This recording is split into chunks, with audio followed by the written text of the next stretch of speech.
اور اس میں کیا ہوا وہ بھی آپ کے سامنے رکھ دیتا ہوں تاکہ بہت ساری جو باتیں الجھنیں یا غلط فہمی ہوتی وہ بھی دور ہو جائے ہمارے ذہنوں سے. ٹھیک, اس سفر کے اندر اب بہرحال یہ واقعے کو میں روایتوں کے اعتبار سے بیان نہیں کروں گا, مختلف روایتوں کو میں نے کڑیوں میں جوڑ دیا تاکہ ایک سلسلے وار قصہ بن جائے, واقعہ بن جائے, ورنہ اگر میں الگ الگ رکھوں گا تو ایک روایت میں ایک ٹکڑا آتا ہے, دوسرے میں دوسرا, تیسرے میں تو مشکل ہوگا. میں سب کو جمع کر کے ایک واقعہ بنا کے آپ کے سامنے پوری سٹوری کی شکل میں آپ کو رکھنے کی کوشش کروں گا. یہ واقعہ بہرحال صحیح بخاری کی روایتوں میں, صحیح مسلم کی روایتوں میں اور سنن اربع دیگر سنن جو سنتوں کی جو ہے ابن ماجہ ہے, ترمذی ہے, ان کو سنن کہتے ہیں, یہ 4 کتابیں ان میں آتا ہے. ان سب کو ملا کر میں ایک کڑی اور سلسلے وار ایک واقعہ بنا کے آپ کے سامنے پیش کر رہا ہوں. ٹھیک, اب کیا کیا ہوا اس سفر کے تعلق سے آپ صلی اللہ علیہ وسلم فرماتے ہیں کہ میں ایک رات سویا ہوا تھا, تاریخ نہیں پتا, مہینہ اور سن نہیں پتا, میں ایک رات سویا ہوا تھا, اچانک چھت جو ہے پھٹ گئی, گھر کی چھت جو ہے پھٹ گئی اور جبرائیل علیہ السلام اور ایک روایت کے مطابق دیگر اور فرشتے بھی آپ کے ساتھ آئے, مجھے سلام کیا اور میرا سینہ چاک کیا. میرا جو سینہ جو ہے چیسٹ جو ہے وہ کھول دیا, چاک کرنا مطلب پھاڑ دینا, اور اس کے بعد سینے کے اندر سے جسم کے اعضاء میرے نکالے گئے اور آپ سے فرماتے ہیں ایک تشت تھا جس کے اندر پانی بھرا ہوا تھا. ٹھیک, آب زمزم تھا ایک روایت کے اندر ہے, اور اس کے اندر میرے تمام اعضاء جو ہے دھوئے گئے. ٹھیک, سب نکالے گئے, میرا دل نکالا گیا اور دیگر اعضاء سینے سے نکالے گئے اور اس کو صاف کیا گیا. اور اس کے بعد جبرائیل علیہ السلام آسمان سے ایک چاندی کا پیالہ لائے تھے, اس پیالے کے اندر ایک رطوبت تھی, پانی تھا یا کچھ چیز تھی. جب انہوں نے میرا پورا سینہ چاک کر کے صاف کیا, اس کے بعد وہ پیالہ میرے سینے میں اندر ڈال دیا اور کہا محمد صلی اللہ علیہ وسلم یہ ایمان ہے. مطلب آپ کے سینے کو ایمان سے بھر دیا گیا, چونکہ آپ ایک بہت بڑی اللہ کی نشانی دیکھنے جانے والے تھے. تو سینہ چاک کیا گیا, اعضاء صاف کیے گئے, اور اس کے بعد آپ کے سینے کے اندر ایمان کا پیالہ جو جبرائیل علیہ السلام آسمان سے لائے تھے اس پیالے کو پلٹا دیا گیا. پھر آپ فرماتے ہیں جبرائیل اپنے ساتھ ایک جانور لے کر آئے تھے جس کا قد گدھے سے بڑا اور خچر سے چھوٹا تھا, جس کو جبرائیل نے براق کا نام دیا. براق, ٹھیک, جس کا قد گدھے سے وہ بڑا جانور تھا, خچر سے کم تھا سائز میں, اور اس کا نام براق تھا. اور مجھے اس پر سوار کیا, اور اس براق کی خصوصیت یہ تھی کہ جب وہ ایک قدم سے دوسرا قدم ڈالتا تو آسمانی دنیا جس کو جہاں تک نظر جاتی وہاں تک اس کا ایک قدم بڑھتا. مطلب جب وہ ٹریول کرتا, جب وہ دوڑتا وہ جانور, تو اس کی خصوصیت یہ تھی کہ ایک قدم کا جو دوسرا قدم ڈالتا تو جہاں تک آپ کی نظر جاتی اس سے آگے اس کا دوسرا قدم پڑتا تھا. اتنا دور تک وہ پھلانگ مارتا تھا, ایک پھلانگ, جیسے گھوڑے ہوتے نا بھاگتے ہیں, اتنا اس کو وہ تھی. مجھے اس پر سوار کیا گیا, میں اس پر سوار ہوا اور مجھے لے کر جو ہے مسجد حرام سے مسجد اقصی پہنچا دیا گیا. یہ رات کا سفر کا پہلا حصہ طے ہو رہا ہے. مسجد حرام پہنچایا گیا, مسجد اقصی پہنچایا گیا. جب مسجد اقصی میں پہنچا تو وہاں میں نے اس براق کو ایک جگہ باندھ دیا جہاں تم لوگ مسجد اقصی جاتے ہو تو اپنے گھوڑے باندھتے ہو. مطلب یہ اسی وقت جو کیفیت ہوتی تھی وہ اسی حقیقی اعتبار سے. اور ایک بات یاد رکھی, کچھ لوگوں کی غلط فہمی یہ ہوتی ہے کہ آپ صلی اللہ علیہ وسلم نے معراج روحانی سفر کیا یا جسمانی سفر کیا. یاد رکھیے معراج کا سفر رسول اکرم صلی اللہ علیہ وسلم نے جسمانی کیا, روحانی نہیں کیا. یہ کوئی خواب نہیں تھا, جسمانی. چونکہ قرآن کی آیت کیا ہے, سبحان الذی اسری بعبدہ, پاک ہے وہ ذات جو لے گیا اپنے بندے کو. اور عبد کا لفظ ایک انسان پہ تبھی لگتا ہے جب اس کے اندر جسم, جان اور روح تینوں چیزیں موجود ہو. بندہ تبھی ہوتا ہے, مرنے کے بعد روح نکل جاتی تو خالی جسم رہتا ہے, جان بھی نکل جاتی ہے اس کی. تو بندہ اسی کو کہتے ہیں جس کے اندر تینوں چیزیں موجود ہو ایک وقت.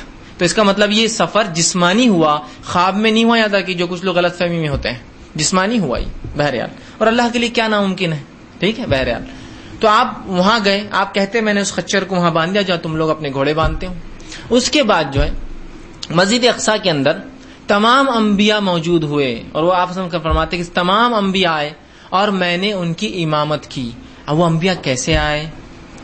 کیا مسجد اقصی میں اس زمانے میں آبادیاں نہیں تھی جو آپ اکیلے میں گئے یا ویران تھی؟ نہیں, وہ آباد مسجد تھی. پھر لوگوں کو کیسے پتہ نہیں چلا رات میں کوئی آیا مسجد کھولا؟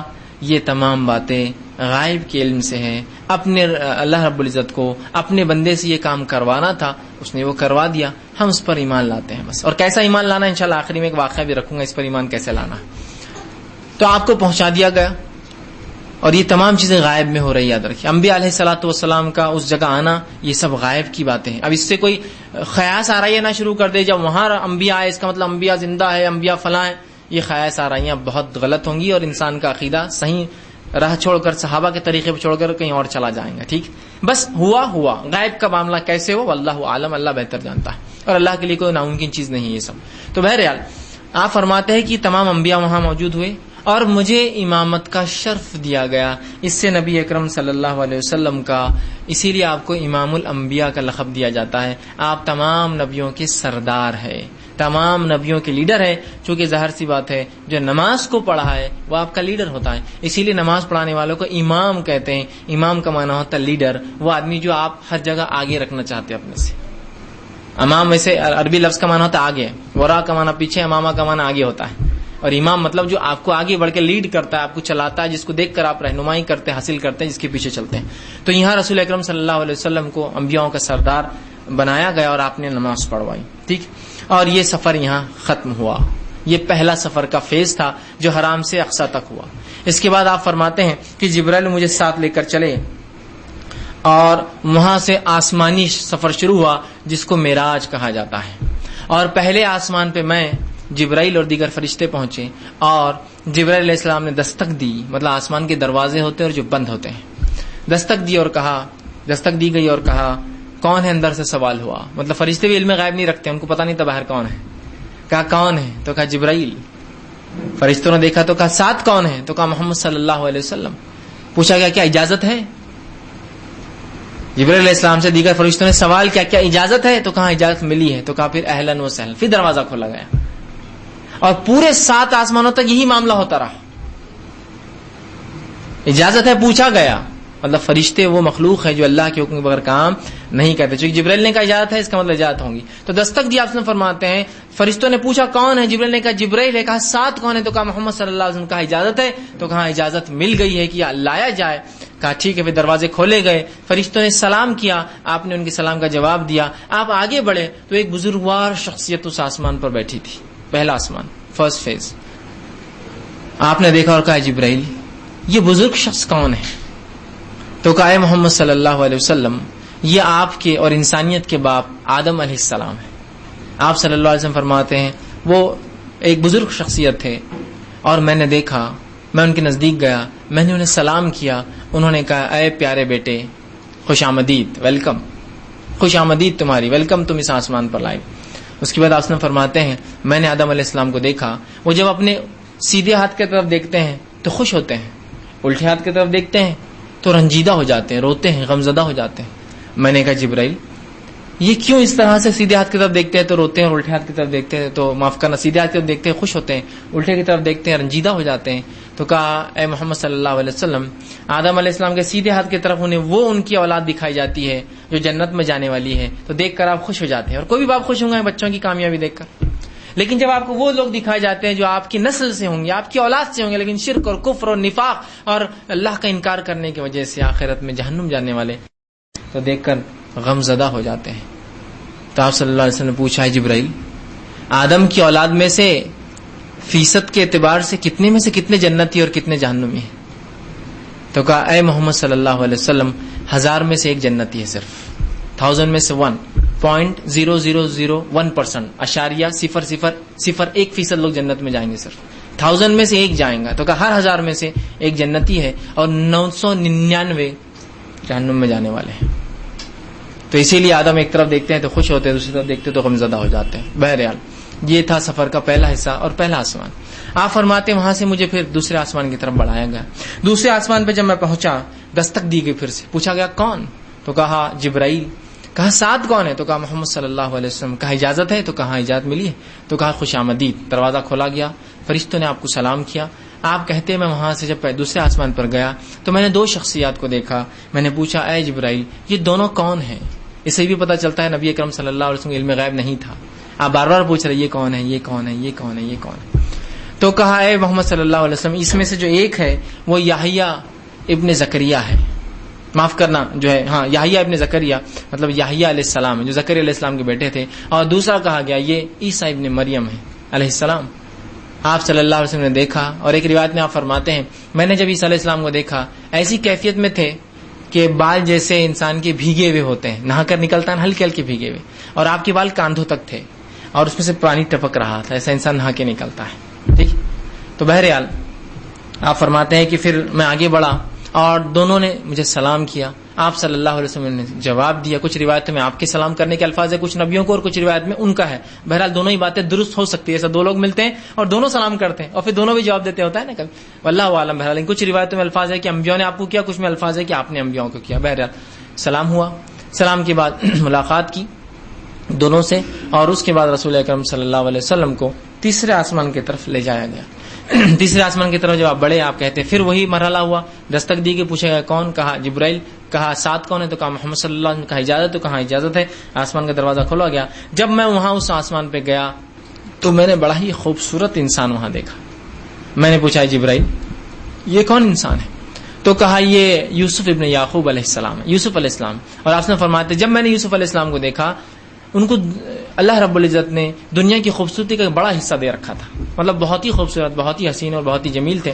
اسی روایت سے لوگ کہتے ہیں کہ یوسف علیہ السلام جو ہے بڑے خوبصورت تھے. آپ نے فرمایا کہ انہیں دنیا کی خوبصورتی کا بڑا حصہ اللہ نے دے رکھا تھا، بہت خوبصورت تھے. بہرحال لیکن یہ بات جاننا چاہیے کہ دنیا میں تمام انسانوں میں سب سے خوبصورت انسان رسول اکرم صلی اللہ علیہ وسلم تھے. یوسف علیہ السلام بڑے خوبصورت تھے، لیکن اس کے باوجود بھی رسول اکرم صلی اللہ علیہ وسلم سب سے خوبصورت. اس کی دلیل یہ ماں عائشہ رضی اللہ عنہا جب سورہ یوسف نازل ہوئی تو کچھ عورتوں نے بات چیت کی آپس میں اور کہا کہ یوسف تو اتنے خوبصورت تھے، اتنے خوبصورت تھے. تو جب عائشہ رضی اللہ عنہا کو پتا چلا اور جب وہ واقعہ اترا کہ وہ جو عورتوں نے ہاتھ کاٹ لی یوسف کی خوبصورتی کو دیکھ کر، تو میں عائشہ نے کہا کہ یوسف کی عورتوں نے جو یوسف کو دیکھ کے ہاتھ کاٹ لیے تھے، اگر میرے رسول اور نبی کو دیکھ لیتی تو اپنے ہاتھ نہیں اپنا گلا جو ہے اپنا جو ہے دل کاٹ لیتی. مطلب اتنے خوبصورت آپ سمجھے، مطلب اس سے بھی زیادہ. بہرحال تو یعقوب علیہ یوسف علیہ السلام کو آپ نے دیکھا، سلام ہوا، اور وہاں سے آپ کو جو ہے چوتھے آسمان کی طرف لے جائے گا. چوتھے آسمان پر جب آپ پہنچے، دستک ہوئی، وہی مرحلہ، سوال ہوا کون ہے، اجازت ملی، کہاں آپ پہنچے. وہاں ایک شخصیت کو آپ نے دیکھا. آپ نے پوچھا جبرائیل یہ کون ہے، تو کہا یہ ادریس علیہ السلام ہے. آپ کی وہاں ادریس علیہ السلام سے ملاقات ہوئی، سلام کلام ہوا. وہاں سے آگے بڑھے، پانچویں آسمان کی طرف بڑھے. پانچویں آسمان میں گئے، وہاں دستک دی گئی، سوال و جواب کا مرحلہ ہوا، دروازہ کھولا گیا. آپ وہاں گئے، آپ نے ایک شخص کو دیکھا. کہا اے جبرائیل یہ کون ہے، تو کہا یہ ہارون ابن عمران علیہ السلام، موسیٰ علیہ السلام کے بڑے بھائی تھے ہارون علیہ السلام. آپ نے ملاقات کی، سلام کلام ہوا. وہاں سے آپ جو ہے آسمان سے نکل کے چھٹے آسمان کی طرف بڑھے. چھٹے آسمان پہ دستک دی گئی، وہی سوال جواب، دروازے کھولے گئے. وہاں آپ نے دیکھا ایک شخص کو جو نماز میں مشغول تھے. آپ نے پوچھا اے جبرائیل یہ کون ہے، تو کہا یہ موسیٰ ابن عمران علیہ السلام، موسیٰ علیہ السلام ہے. آپ نے بہرحال کلام کیا اور موسیٰ علیہ السلام نے آنے کا، سفر میں آنے کی وجہ پوچھی کہ اے محمد صلی اللہ علیہ وسلم یہاں کیوں آئے ہوں، تو بتایا گیا، بس لایا گیا. موسیٰ علیہ السلام نے کہا کہ ہاں جب تمہیں آسمان کے سفر پہ لایا گیا کچھ نہ کچھ خاص وجہ تو رہی ہوں گی، جب واپس آؤ تو ضرور بتانا کیا وجہ رہی تمہیں بلانے کی آسمان پہ. اور یوسف ایک روایت میں آتا ہے کہ موسیٰ علیہ السلام پھر آپ کو دیکھ کر رونے لگے. تو آپ نے کہا کہ کیا بات ہے، تو یہ موسیٰ علیہ السلام نے کہا کہ ایک نبی جو میرے بعد آیا، ایک نبی جو میرے بعد آیا، لیکن اس کی امت تعداد میں میری امت سے زیادہ رہیں گی، اس وجہ سے مجھے رونا آ رہا ہے. کیونکہ بنی اسرائیل کو شرف حاصل تھا کہ یہ سب سے بڑی امت تھی. کب تک؟ امت محمدیہ سے پہلے تک سب سے بڑی امت تھی. تمام امتوں میں سب سے تعداد کے اعتبار سے، کوانٹٹی میں سب سے بڑی تھی. لیکن آپ صلی اللہ علیہ وسلم پر ایمان لانے والے، ظاہر سی بات ہے ان کی ایمان لانے والے سے بہت کثرت میں زیادہ ہے، تو اس پر آپ کو رونا آیا. یہ رش کے معنی میں ہوتا ہے، یہ جلن حسد نہیں، رش کے معنی میں کہ ایک نبی جو میرے بعد آیا، اللہ نے اس کی امت کو میری امت سے تعداد میں بڑھا رکھا. بہرحال ٹھیک. اور آپ نے کہا بھی نا میں فخر کروں گا روز قیامت اپنی تعداد پر. تو موسیٰ علیہ السلام نیکسٹ ہوں گے، اللہ کے رسول کے بعد سیکنڈ. ٹھیک ہے. بہرحال تو آپ رونے لگے. اس کے بعد آپ صلی اللہ علیہ وسلم وہاں سے نکلے، ساتویں آسمان میں پہنچے. وہی مرحلہ ہوا، دستک کا، بات چیت ہوئی، دروازے کھولے گئے. وہاں آپ گئے. آپ کہتے وہاں میں نے ایک بزرگوار شخصیت کو دیکھا. میں نے پوچھا اے ابراہیم، اے معاف کرنا، اے جو ہے جبرائیل یہ کون ہے. یہ تو کہا اے اللہ کے رسول صلی اللہ علیہ وسلم یہ آپ کے جد اعلیٰ، آپ کے والد جو ہے ابراہیم علیہ السلام ہے. تو آپ صلی اللہ علیہ وسلم نے ملاقات کی ابراہیم علیہ السلام سے، بات چیت ہوئی، سلام ہوا. آپ نے کہا اے پیارے بیٹے، اے نبی اللہ کے، آؤ آپ کا خوش آمدید، ویلکم. اور ابراہیم علیہ السلام نے آپ کو ویلکم کیا، آپ کا استقبال کیا. اور ایک روایت میں آتا ہے کہ ابراہیم علیہ السلام وہاں جب آپ سے ملے وہ بیٹھے ہوئے تھے. اور جس جگہ ابراہیم علیہ السلام ساتویں آسمان پہ رہتے ہیں وہاں ایک بیت المعمور، ایک گھر بھی اللہ کا، یاد رکھیے. جس طرح سے کعبہ دنیا میں گھر ہے تو ویسے ہی ساتویں آسمان پہ اسی کعبے کی سیدھ میں ایک اور گھر ہے آسمان پہ، اس کو بیت المعمور کہتے ہیں. تفصیلات آگے آئیں گی بیت المعمور کی. تو آپ فرماتے میں نے ابراہیم علیہ السلام کو وہاں پایا اور وہاں ایک گھر تھا جیسا کعبہ ہے دنیا میں، اور فرشتے اس کا طواف کرتے تھے جیسے ہم طواف کرتے ہیں، اور ایک وقت میں 70,000 فرشتے اس کا طواف کرتے تھے، اور اس کے بعد جب نکل جاتے تھے تو قیامت تک ان کی دوسری باری نہیں آنے والی ہے. مطلب فرشتوں کی تعداد کتنی ہے کہ ایک فرشتہ جب ایک بار بیت المعمور کا طواف کر لیتا ہے تو قیامت تک اس کو نیکسٹ چانس نہیں ملنے والا ہے. کوانٹٹی دیکھیں، اور 70,000 ایک وقت میں طواف کر رہے ہیں، ون ٹائم 7 بار کرتے ہوں جیسے ہم بھی 7 بار کرتے ہیں. 70,000 کے طواف کرنے کے نکلنے کے بعد چانس نہیں ہے نیکسٹ ٹائم آنے کا، قیامت تک کے لیے چانس نہیں. مطلب اتنے فرشتے اللہ کی، لیکن اس کے باوجود بھی دیکھیے اللہ رب العزت نے انسانوں اور جنوں کو پیدا کیا. حالانکہ اس کی عبادت حمد و ثنا بڑائی کے لیے اتنی مخلوق تھی جو تعداد میں اتنی کہ 70,000 بھی ہر وقت کرنے کے بعد بھی وہ نیکسٹ ٹائم ان کا چانس نہیں آنے والا ہے. اس کے بعد آپ نے فرماتے ہیں وہ بیت المعمور ایسا تھا کہ اس کے بیچ میں سے ایک دروازہ تھا اور ادھر سے کھلتا اور ادھر سے نکلتا تھا، تو فرشتے طواف کے ساتھ ساتھ اس کے اندر سے بھی جاتے تھے. آپ نے کہا کاش، ایک روایت نے فرمایا کاش اے عائشہ تیری قوم کا نیا ایمان لانے کا مجھے ڈرنا ہوتا تو میں بھی کعبے کو ویسے ہی کر دیتا جیسا بیت المعمور تھا کہ لوگ طواف کرتے اور دروازے کو نیچے بنا لیتا. ابھی دروازہ اوپر ہے نا، آپ دیکھیں 7-8 فٹ پہ دروازہ ابھی جو کعبے کا دروازہ ہے، تو مشرکین نے اوپر کر دیا تھا. کیوں اوپر کیا تھا معلوم؟ وہ کہتے تھے کہ صرف ہم جیسے بڑے لوگ جائیں گے، عام لوگ نہیں گھسنا اس، تو انہوں نے اوپر کر دیے تھے. آپ نے فرمایا لیکن اگر تیری ایمان لانے والی نہ ہوتی عائشہ تیری قوم مطلب قریش، تو میں کیا کرتا، کعبے کو بیت المعمور کے جیسا اس کے دونوں دروازوں کو نیچے لاتا اور ایک طرف سے لوگ گھستے اور دوسری طرف سے باہر نکلتے. مطلب طواف کے علاوہ اس میں جانے کی بھی اجازت ہوتی.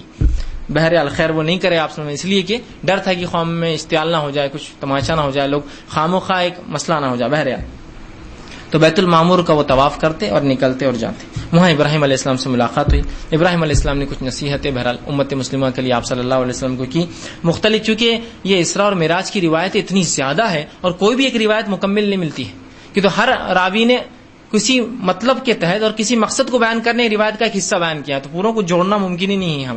بہرحال اس کے بعد جو ہے آپ صلی اللہ علیہ وسلم وہاں سے آگے بڑھے اور ایک مقام تک گئے جس مقام کا نام آتا ہے سدرۃ المنتہا.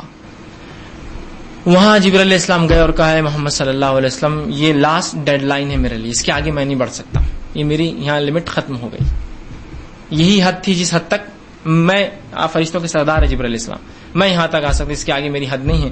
اب یہاں سے آپ آگے آ جا سکتے ہیں، یہاں سے آپ کو بلایا گیا، لہٰذا سفر آپ کا آگے اکیلے ہے. اور وہاں سے سدرۃ المنتہا کے آگے جو آخری حد تھی، آپ حدیث میں فرماتے ہیں کہ سدرۃ المنتہا ایک درخت، ایک جھاڑ تھا، وہاں سدر کہتے ہیں جھاڑ کو، ٹھیک، وہ ایک جھاڑ تھا سدر، اور سدر کہتے ہیں عام طور سے بیری کی جھاڑ کو عربی زبان میں.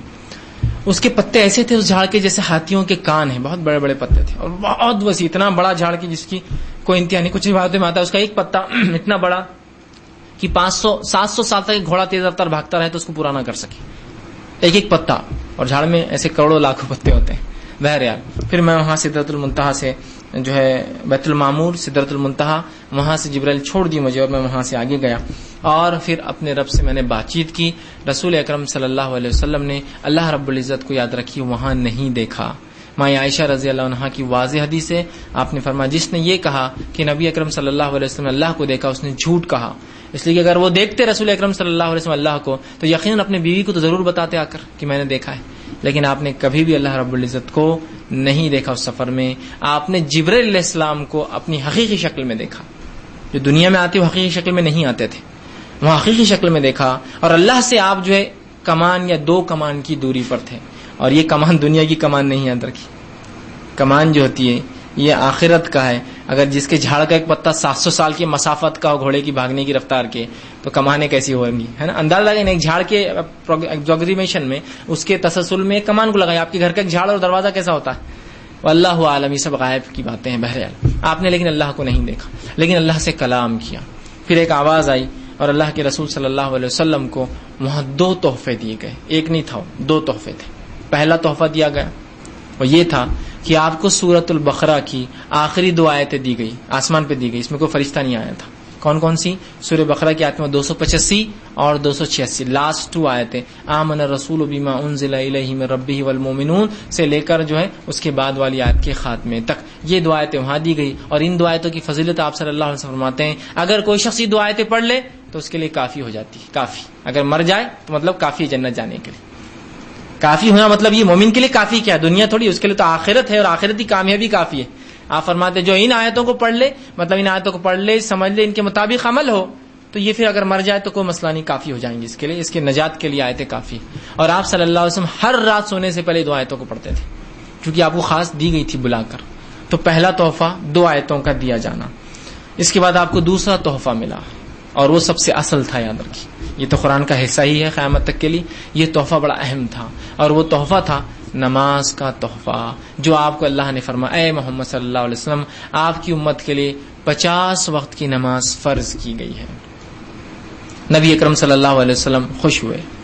ایک روایت میں آتا ہے یہاں یا اس سے پہلے کسی نے کہا کہ یہ پہلے سفر میں مسجد اقصی میں یہ واقعہ ہوا، کچھ کہتے آسمان پہ ہوا کہ جبرائیل علیہ السلام آپ کے پاس ایک پیالہ لے کر آئے، معاف کرنا ایک تشلے، ایک جو ہے ٹرے لے کر آئے ایک، اور اس کے اندر 2 پیالے رکھے تھے، ایک میں شراب ایک میں دودھ، اور کہا محمد صلی اللہ آپ پیجئے. رسول اکرم صلی اللہ علیہ وسلم نے دودھ کا پیالہ اٹھایا تو جبرائیل علیہ السلام نے کہا آپ نے فطرت کو چنا، فطرت کو چنا. اگر آپ شراب کا پیالہ اٹھا لیتے تو آپ کی امت پوری گمراہ ہو جاتی، بگڑ جاتی. آپ نے فطرت کو چنا. فطری چیز تو یہ کہ مومن ہر حال میں اچھی چیز کو پسند کرے، آپ نے فطرت کو چنا. اس کے بعد جو ہے آپ صلی اللہ علیہ وسلم کو 50 نمازیں دی گئی، آپ وہ تحفہ دیے، خوش ہوئے اور وہاں سے واپس لوٹنے لگے. جب واپس آتے وقت 6 آسمان پہ آئے تو موسیٰ علیہ السلام نے کہا تھا نا آتے وقت مجھے بتانا کیوں آئے ہو، باقی انبیاء نے نہیں کہا تھا. تو اللہ کے رسول صلی اللہ علیہ وسلم پوچھا اے محمد صلی اللہ علیہ وسلم کیا ملا، تمہیں کیوں بلایا گیا تھا؟ تو کہا اللہ نے مجھے 50 وقت کی نمازیں میری امت پر فرض کی ہے. موسیٰ علیہ السلام نے کہا دیکھو میں بھی جو ہے نبی رہ چکا ہوں قوم کا، میں جانتا ہوں میری امت کو تو اس سے بہت کم تھا، تمہاری امت اس کو پورا نہیں کر پائیں گی، اللہ سے جا کر تخفیف کنسیشن کی گزارش کرو. آپ سے فرماتے ہیں کہ میں پھر لوٹا، مطلب 6 آسمان سے پھر 7واں اور پھر سدرۃ المنتہا کے آگے گیا اور اللہ سے گزارش کی کہ اللہ کچھ تخفیف کی جائے. ایک روایت کے مطابق 5 اور 5 کم کیے گئے اور ایک روایت کے مطابق 10 کم کیے گئے. بہرحال دونوں باتیں درست ہو سکتی ہیں، 5 اور 5 کر لیے تو 10 ہو گئے، راوی ہو سکتا سیدھا 10 کی بات کر رہے ہو یا 5 دونوں باتیں درست ہے، اس میں کوئی بات غلط نہیں ہے. تو 5 یا 10 کر کے میری نمازیں کم کی گئی. جب 10 ہو گئی اور میں موسیٰ علیہ السلام کے پاس آیا، موسیٰ علیہ السلام نے کہا کہ اے محمد میری امت کو اس سے بھی کم تھا، تم اور تخفیف کا کہو. آپ وسلم تھوڑا سا ہچکچائے لیکن پھر گئے اور پھر گزارش کی اللہ سے، اس 10 میں اور تخفیف کی گئی، اس کو 10 سے 5 کیا گیا. پھر آپ واپس آئے اور پھر موسیٰ علیہ السلام ملے. موسیٰ علیہ السلام نے کہا میری امت کو اس سے بھی کم تھا، اور جو باتیں ہم کو توریت کی روایتوں سے آج کی موجودہ ملتی ہے، موسیٰ علیہ السلام کی امت کو 3 نمازیں فرض تھی. 3 نمازیں، سورج نکلنے سے پہلے، سورج بیچ میں سے گزرنے کے بعد اور سورج ڈوبنے کے بعد. ٹھیک، مطلب جیسے ہم فجر ظہر اور مغرب ہوں گی ہماری، تو 3 نمازیں فرض تھی وہ لوگوں کو. اور آج بھی یہودی 3 نمازیں پڑھتے ہیں، ان کی جو ہیکل ہوتی ہے، مسجدیں ہوتی ہیں، مطلب ہیکل بولتے ہیں بہرحال، اس میں 3 نمازیں اور بالکل ہمارے نماز جیسی ان کی نمازیں ہوتی ہیں، ہاتھ باندھ کر کھڑے ہونا، رکوع اور سجود بھی ہوتے ہیں اس کے اندر. ٹھیک ہے بہرحال. تو کہا تمہاری امت جو ہے یہ نہیں کر پائیں گی، اس لیے کہ میں ایکسپیرینس گین کر چکا ہوں، امت بہت مشکل ہے. میری امت کو اس سے بھی کم تھا، 5 سے بھی کم تھی تو نہیں کر پائے. تو آپ نے فرمایا کہ اے موسیٰ اب مجھے بہت شرم آتی ہے، میں بہت بار لوٹ چکا ہوں.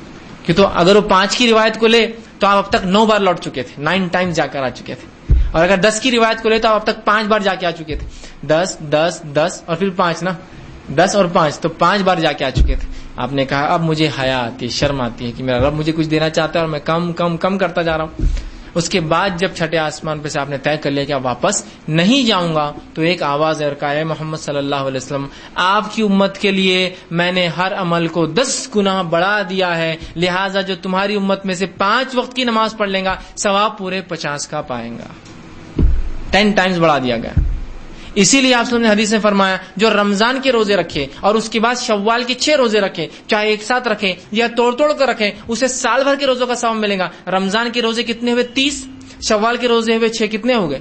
30 اور 6 36. 36 کو ضرب دیجیے 10 سے کتنے ہوتے؟ 360، مطلب پورے سال کے روزوں کا ثواب. تو 5 نمازوں کا ثواب 50 کا، 36 روزوں کا ثواب 360 کا، اور ایک سال خمری اعتبار سے، اسلامی اعتبار سے 355 دن کا ہوتا ہے، 355. تو وہ آپ نے سال بھر روزے رکھے، دیکھیے کیسی حکمت ہے. تو ہر نیکی کا ثواب 10 گنا بڑھا دیا گیا. اور علماء لکھتے ہیں محدثین یہ ہر کام کے لیے آپ کی نیت کے اعتبار سے ہر کام میں اللہ امت مسلمہ کو ایک نیکی کے بدلے 1 سے 10 تک ثواب دیں گا. اس کے جس کو بولیں گے نیت کے خالص ہونے کی بنیاد پر 1 2 3 4 5 6 7 8 9 10 گنا اللہ بڑھا سکتا ہے. یہ بات یاد کی. تو آواز کیا آتی ہے؟ محمد صلی اللہ علیہ وسلم آپ کی امت کے لیے میں نے ہر نیکی کو 10 گنا بڑھا دیا ہے، لہٰذا جو 5 وقت نماز پڑھ لے 50 کا ثواب پائیں گا. آپ نے حدیث فرمایا جو 30 روزہ کے بعد 6 رکھ لے 360 سال بھر کا ثواب پائیں گا. تو ہر نیکی میں ہم کو یہ شرف حاصل ہے کہ ہم 1 سے لے کر 10 تک بڑھ جاتے گناہوں میں، لیکن اللہ کا فضل بھی اس امت پہ ہے، ہمارے گناہ صرف 1 کے بدلے 1 ہی لکھے جاتے ہیں. نیکیاں ملٹی پلائی ہوتی ہے، گناہ نہیں ہوتے الحمدللہ. ٹھیک. بہرحال تو آپ نے کہا کہ اب تو شرم آتی ہے، آواز آئی کہ آپ کو وہی دیا گیا، اور اس کے بعد آپ صلی اللہ علیہ وسلم وہاں سے نکلتے ہیں اور وہاں سے آپ واپس آتے ہیں. اس دوران اور کچھ جو واقعات جو دیگر روایت میں ملتے ہیں اس واقعے کے علاوہ وہ بھی رکھتا چلتا ہوں. اس دوران ایک واقعہ آپ سے فرماتے ہیں کہ میں ایک جگہ سے گزرا اور جنت کی یہ آسمانوں کی سیر کرانے کے بعد مجھے جنت اور جہنم کی بھی سیر کرائی گئی. اسی رات جنت اور جہنم کی بھی سیر کرائی گئی. جیسا میں فرمایا میں ایک جنت کے پاس سے گزرا، اور جب اس جنت کے پاس سے گزرا تو اس جنت کے باہر ایک جھیل تھی. اس جھیل کے اندر ایک حور بیٹھی تھی، اور اس حور پر جب میں نے نظر ڈالی تو اس کی پنڈلی جو نچلا حصہ ہوتا ہے پیر کا، اس کی پنڈلی کے اندر ہڈی، اور ہڈی کے اندر غودا، اور غودے کے اندر جو نسیں ہوتی ہے وہ تک دکھ رہی تھی. اتنی خوبصورت تھی کہ جیسے ٹرانسپیرنٹ، اتنی خوبصورت کہ اس کے ہڈی کے اندر کا غودا بھی میں دیکھ سکتا تھا، اتنی خوبصورت. اور میں نے کہا ہے جبرائیل یہ کون ہے؟ تو کہ اللہ کے رسول یہ حور ہے. میں نے کہا یہ جنت کس کی ہے جس کے باہر یہ حور بیٹھی ہے؟ تو کہا یہ عمر ابن خطاب کی جنت ہے. آپ نے فوراً اس حور سے چہرہ پھیر لیا، کہا یہ تو عمر ابن خطاب کی ہے، پھر میں تھوڑی دیکھ سکتا ہوں اس کو. آپ نے چہرہ پھیر لیا اور آگے چلے گئے. تو یہ واقعات ملتا ہے آپ کو جنت بھی دکھائی گئی، اس میں آپ کو جہنم بھی دکھائی گئی. آپ ایک جگہ اگر آپ فرماتے مجھے جہنم دکھائی گئی، اور ایک شخص تھا جو زیادہ ہنستا نہ تھا، فرشتہ تھا مطلب وہ، لیکن ہنستا نہیں تھا، چہرہ سخت قسم کا تھا، تھوڑا سا مطلب ایسا عام فرشتے ہوتے ویسا نہیں اڑ رہا ہوں نا قسم کا تھا، اور سخت قسم کا تھا، اور زیادہ بات بھی نہ کرتا. اور جہنم نیچے ہے گڑھے کے اندر، یاد رکھیے جہنم نیچے، جنت اونچی ہے. تو وہ اندر جو ہے ایندھن ڈال رہا تھا جس سے وہ جہنم اور بھڑک رہی تھی، وہ اور ڈالتا اور بھڑکتی. میں نے پوچھا اے جبریل یہ کون ہے؟ یہ شخص تو زیادہ ہنستا بھی نہیں ہے. تو کہا یہ مالک ہے، یہ جہنم کا داروغہ ہے، جہنم کو دہکانا سلگانا لوگوں کو ڈالنا اس کی ذمہ داری، یہ پورا مینٹین مطلب پوری جہنم کو یہی دیکھ بھال کرتا ہے. داروغہ مطلب ہیڈ ہے اس کا. اور آپ نے کہا پھر اس کے بعد مجھے مختلف اور عذابات دکھلائے گئے. اس سفر معراج میں ہی عذابات آپ نے دیکھی، جیسا کہ ایک عذاب آپ کو دکھایا گیا. آپ فرماتے ہیں میں نے دیکھا کچھ لوگوں کے ہونٹ جو ہیں اونٹوں کے ہونٹ کے جیسے موٹے موٹے بڑے بڑے، اور وہ آنکھ کے گولے کھا رہے ہیں. اونٹ کو دیکھیے آپ کیسا پکڑ پکڑ کے، اس کے ہونٹ بہت بڑے ہوتے ہیں، کھینچ کھینچ کے کھاتا ہے چیزوں کو. تو میں نے کہا جبریل یہ کون لوگ ہیں جو اتنے موٹے موٹے ان کے ہونٹ اونٹوں کے جیسے، اور آنکھ کے گولے نگلتے ہیں، اور جو پیٹ میں جاتے ہیں اور پیٹ کی پوری چیزوں کو خراب کر کے پیخانے جگہ سے نکل جاتے ہیں. میں نے کہا یہ کون لوگ ہیں اور اتنا سخت عذاب؟ تو کہا یہ وہ لوگ ہیں جو دنیا میں یتیموں کا مال کھا لیا کرتے تھے، یتیموں کا حق مار لیتے تھے. یتیم کا حق مارنا پیٹ میں آگ بھرنا ہے، یاد رکھیے. آگ دنیا میں تو نہیں، آخرت میں اس کا عذاب ملتا. تو یہ وہ لوگ تھے جو یتیموں کا مال کھا لیا کرتے تھے محمد صلی اللہ علیہ وسلم. بہت دردناک عذاب. وہ کہتے میں پھر اس کے آگے مجھے لے جائے گا. میں آگے چلا اور میں نے دیکھا کچھ لوگ ہیں جن کے پیٹ اتنے بڑے کہ ان کا جسم بھی اتنا بڑا نہیں ہے. سمک پیٹ اتنے بڑے کہ ان کا جسم چھوٹا، مطلب آدمی وہی ہے لیکن پیٹ اتنا بڑا. اور وہ لوگوں کو لٹا دیا گیا ہے، چت لیٹے ہیں. ایک روایت میں اندھے کی وجہ سے چت لیٹے ہیں. اور اس کے بعد ایک لشکر آتا ہے فرعون کا، اور وہ لشکر ان کو رونتے ہوئے جاتا ہے، ان کے اوپر سے انہیں کچلتے ہوئے جاتا ہے. اور میں سمجھتا ہوں جن لوگوں کو معلوم ہوگا وہ جانور کا پیر جب پڑتا ہے نا آپ کے پیر اور آنکھ پہ کیا تکلیف ہوتی ہے. کسی گائے بیل کا پیر کبھی کسی کے پیر پہ پڑا ہو تو آپ کو اندازہ ہو سکتا ہے کتنی تکلیف ہوتی ہے. بکری کا ہی پڑ گیا ہو تو، اس لیے کہ پورا وزن آ کر ایک چھوٹے سے پنجے میں آتا ہے نا، تو اس سے ماس جس کو بولتے ہیں ویٹ ایک الگ چیز ہوتی ہے، ماس ایک چیز ہوتی ہے کہ کتنی کم جگہ میں کتنا وزن آتا ہے. اتنا خطرناک ہوتا ہے کہ آدمی تلملا اٹھتا ہے.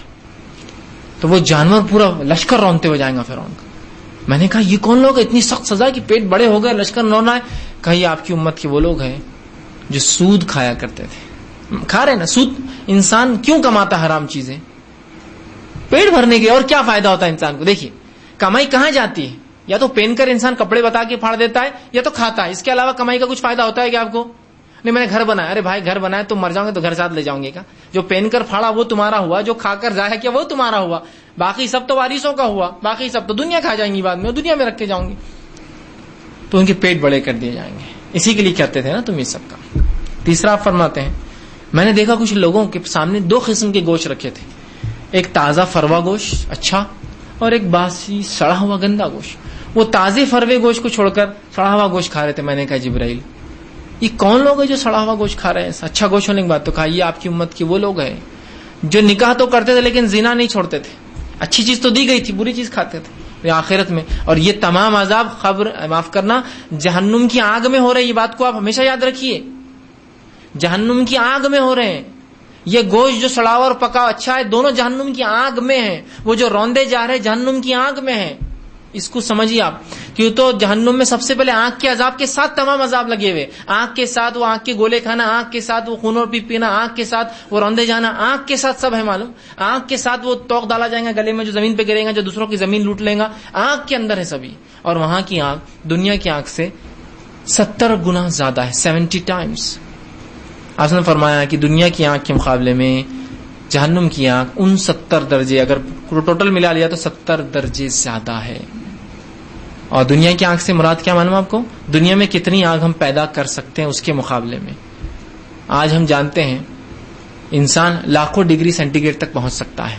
جو نیوکلیر فیشن ہوتا ہے نا، جو کسی مادے کے خلا جو ہوتا ہے نیوکلیر جس کو بولتے ہیں، اس کو جو توڑا جاتا ہے مختلف ذریعے، جس سے اتنی انرجی نکلتی ہے، جس سے آج کل بہت سے ریئیکٹرز وہ چلتے ہیں، اس کو توڑنے کے لیے لاکھوں ڈگری لگتا ہے. تو لاکھوں ڈگری تک تو ہم جا سکتے ہیں. لاکھوں ڈگری تک اگر ہم دنیا میں جا سک رہے ہیں، 1 لاکھ لے لیجیے موٹا موٹا حساب، تو 1 لاکھ کو ضرب دے دیجیے آپ 70 سے، 70 لاکھ ڈگری ٹیمپریچر جہنم کی آگ ہوگی. اور قیامت تک انسان کتنی آگ پیدا کر پائیں گا پتہ نہیں کتنے کروڑ ڈگری اس کے مقابلے میں. دنیا کی آگ کے مقابلے میں 69 ٹائمز زیادہ ہے. اور وہ آگ اتنی زیادہ ہے اور اتنی سخت ہے کہ اس کا رنگ کالا ہے. آپ بھی جانتے ہیں، میں بھی جانتا ہوں، آگ کے فیزز ہوتے ہیں اور ہر فیز میں آگ کی انٹینسٹی سے اس کا رنگ چینج ہوتا ہے. ہماری گھر کی گیس کو آپ دیکھیے، اودی ہوتی ہے، اودی کے بعد لال ہوتی ہے، اور سب سے اوپر والی لو اگر بڑی تو وہ اورنج رنگ کی ہوتی ہے نا. تو وہ اورنج کا ٹیمپریچر زیادہ ہوگا. جو اودی ہوتی ہے وہ اتنے کم ٹیمپریچر کی ہوتی ہے کہ اس پہ آپ کا ہاتھ تو دور، آپ کا کپڑا بھی نہیں جلتا. معلوم آپ کسی کو اگر آزمانا تو ایک لائٹر لے، لائٹر پہ دستی باندھ دے اور لائٹر چالو کر دے. لائٹر چالو ہوگا دستی نہیں جلیں گی لیکن آپ کی، کیونکہ نچلے والا آنکھ کا حصہ بلو ہوتا ہے جو ٹھنڈا ہوتا ہے، اس کے بعد ریڈ اور اس کے بعد اورنج ہوتا ہے.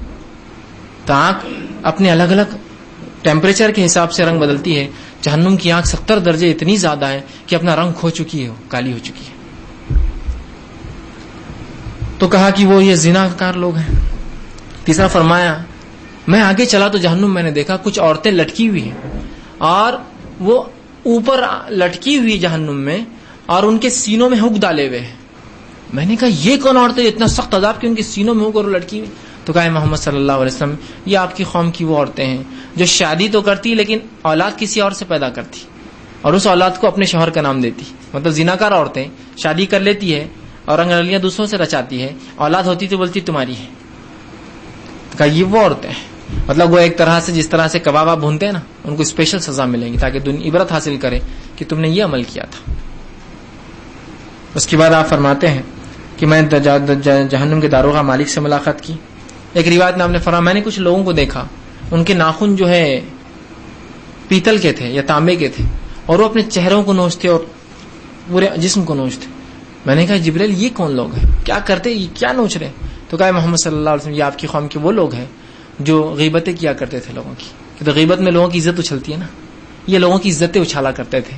اب آخرت میں یہ اپنی عزت اچھال رہے ہیں، منہ پہ وہ کرنا اور سینوں کو سب پھاڑیں گے ناخنوں سے. ٹھیک. اور بہرحال بہت ساری روایتیں جس میں معراج میں آپ نے جنت اور جہنم کی کچھ سین دیکھے، تمام کو لینا بہرحال ممکن بھی نہیں اتنے کم وقت میں. تو کچھ باتیں بہرحال میں نے یہاں بہرحال رکھنے کی بہرحال کوشش کی. اسی طرح جو ہے اس کے بعد آپ صلی اللہ علیہ وسلم وہاں سے واپس نکلے، مکمل پورے سفر کر کے نیچے اترے. اس کے بعد آپ فرماتے ہیں کہ جب میں واپس آنے لگا تو ایک قافلہ میں نے دیکھا جو قافلہ مکہ کی طرف آ رہا تھا. اس قافلے کا ایک اونٹ بچھڑ گیا تھا. اس اونٹ کو میں نے دیکھا کون سا تھا، لوگ اس کو ڈھونڈ رہے تھے. اس کے بعد میں مکہ واپس پہنچا دیا گیا. جب صبح ہوئی آپ صلی اللہ علیہ وسلم نے مشرکین نے مکہ سے کہا کہ کل رات میں بیت المقدس اور بیت المقدس سے آسمانی سفر کر کے آؤں. مشرکین نے ہنسا، اور ہنستے ہنستے ایک مشرک بھاگا دوڑتے اور جا کر ابوبکر صدیق، یہ یاد رکھیے بہت کروشل جس کو بولیں گے، بہت نازک زندگی کے مرحلے سے آپ سے گزر رہے تھے، اس لیے کہ آپ کی بیوی اور آپ کے چچا دونوں انتقال کر چکے تھے. اب کوئی سپورٹر نہیں تھا آپ کو. مشرک بالکل فل فلیش آپ کے خلاف اترے ہوئے تھے، بہت تکلیفیں دے رہے تھے مکمل طور سے. آپ نے جب یہ کہا تو مشرک ہنسے، اور ایک نے کہا کہ ابوبکر تیرا ساتھی کیا کہہ رہا ہے، دیکھ تمہارا دوست کیا کہہ رہا ہے. یہ کہتا ہے کہ راتوں رات یہاں سے نکلا، مسجد اقصیٰ گیا جو کہ 30 دن کا سفر ہے، اور وہاں سے نکل کے آسمانی کر کے آیا، ابوبکر صدیق نے کہا کیا واقعی میں محمد صلی اللہ علیہ وسلم یہ کہتے ہیں؟ تو کہا اگر وہ کہتے ہیں تو وہ سچ کہتے ہیں پھر. اور اسی وقت اب اللہ کے رسول صلی اللہ علیہ وسلم نے ان کو لقب دیا صدیق، تصدیق کرنے والا سچ کی، ہے نا. ایسا ایمان ہونا چاہیے ہمارا رسول اللہ علیہ وسلم کی ہر زندگی کے معاملے میں کہ تصدیق کر لے کہ رسول نے کیا تو بس ہم کو یہ کرنا، اور ایسے ہی ہے وہ. سمجھ رہے آپ؟ اسی وقت آپ نے آپ کو لقب دیا اور کہا صدیق.